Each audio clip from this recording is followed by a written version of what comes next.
Greetings to anyone viewing this video. My name is Lionel Doan and I am a grade 12 student attending Bill Crothers Secondary School.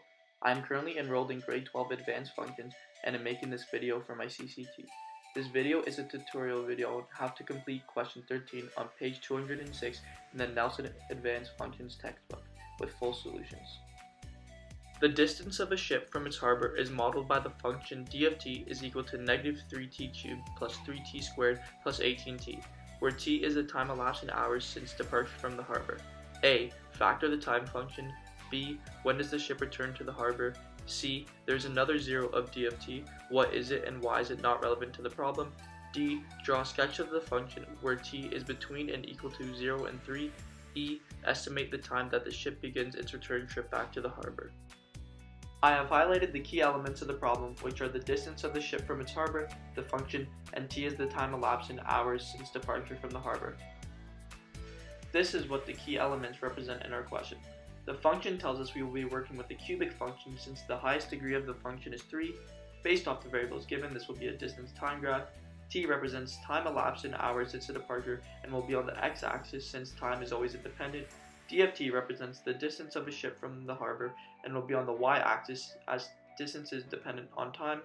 Since the time is elapsed in hours since departure, we know that the origin will represent the ship at the harbor. This tells us our domain will be for all values of time. Time must be greater than or equal to 0, and time can be any real number. The big idea of the question is to graph the cubic function, determine the zeros of the cubic function, and determine the local maximum of the cubic function. A. Factor the time function. Steps for success: 1. Common factor the cubic function. 2. Factor the simple trinomial.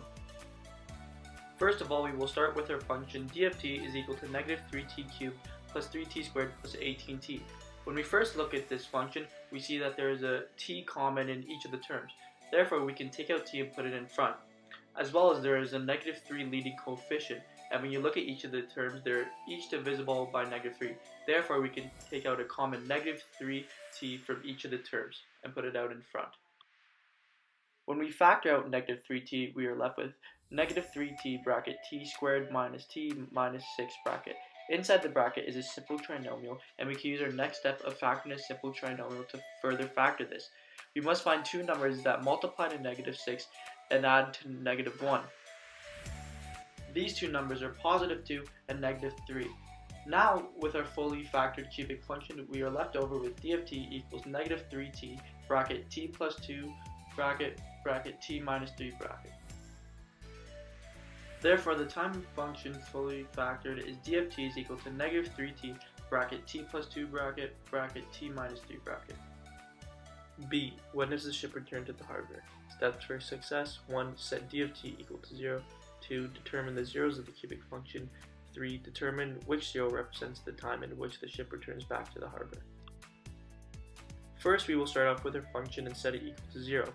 Since we have three terms that are being multiplied by each other, if one of the terms are equal to 0, then the whole function will be equal to 0. We will set each of these terms equal to 0 and determine the zeros of the function. First, we will start off with the term negative 3t. So we set this equal to 0, and when you divide negative 3t by negative 3 to isolate for t, 0 over any number is also equal to 0. Therefore, our 0 of this term is t is equal to 0.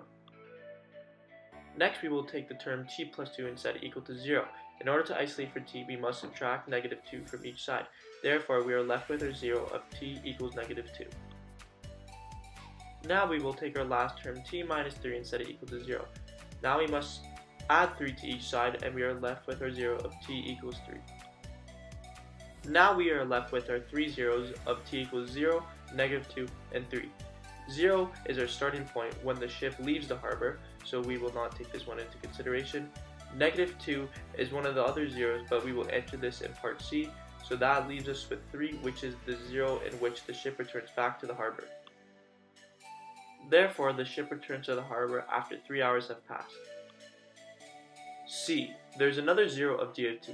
What is it and why is it not relevant to the problem? Steps for success: 1. Explain why the zero of t equals negative 2 exists on the cubic function. 2. Explain why the zero of t equals negative 2 is not relevant to the problem. Our zero of t equals negative 2 exists because on our cubic function we have three terms, which means we have three zeros. so t equals negative 2 is one of the zeros on our cubic function. However, the 0 of t equals negative 2 is not relevant to the problem, as in the question it states t is the time once the ship leaves the harbor. Therefore, our domain is for any value of time is greater than or equal to 0. Since t equals negative 2, this is less than 0 and would say that time is of a negative function, which is impossible since time can only be a positive value, and this does not fit within our domain. Therefore, t equals negative 2 is not relevant to this problem. Therefore, the 0 of t equals negative 2 is one of the three zeros on the cubic function and is not relevant to the problem, as it does not fit within the domain of our question since time has elapsed in hours since departure from the harbor, and a time value of t equals negative 2 is impossible since time can only be of a positive function. D. Draw a sketch of the function where t is between and equal to 0 and 3. Steps for success. 1. Use graphing technology to graph the function within the domain of t is equal to and between 0 and 3. Using graphing technology, this is what our cubic function looks like. The domain of time could be any real number. However, this question states that the domain of time must be between 0 and 3, so then we can modify the domain of the graph. Now with the modified domain of time is between and equal to 0 and 3, this is what our function now looks like. As you can see, I have labeled the y-axis with distance in kilometers and the x-axis with time in hours. I have also highlighted the zeros of the function, which is the origin and 3. E. Estimate the time that the ship begins its return trip back to the harbor. Steps for success. 1. Use the graph to locate the local maximum. 2. Estimate the time in which the ship begins its return trip back to the harbor. And 3. Complete a table of values to confirm your estimate. The time that the ship begins its return trip back to the harbor is also known as the local maximum of this cubic function. We cannot solve algebraically for this cubic function as we are only in advanced functions, but we can estimate the time that the ship begins its return trip back.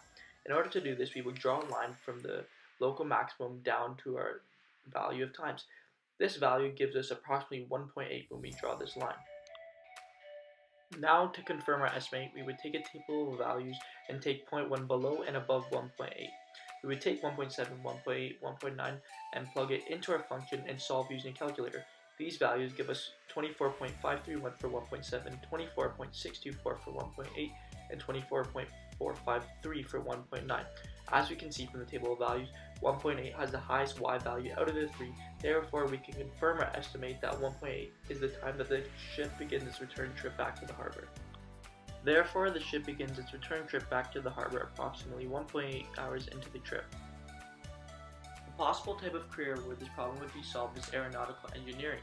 An aeronautical engineer could have an aircraft that's flight path could be represented as a cubic function from distance from a certain point over time.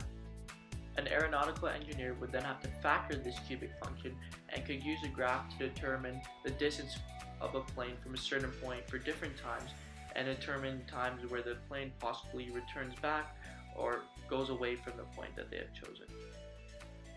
This brings us to a conclusion on my tutorial video on how to solve question number 13 from page 206 in the Nelson Advanced Functions textbook. This video should have guided you through the question and answered any uncertainty you possibly had about the question. I hope you all understand now how to complete this question. I hope you guys have an amazing day. Thank you.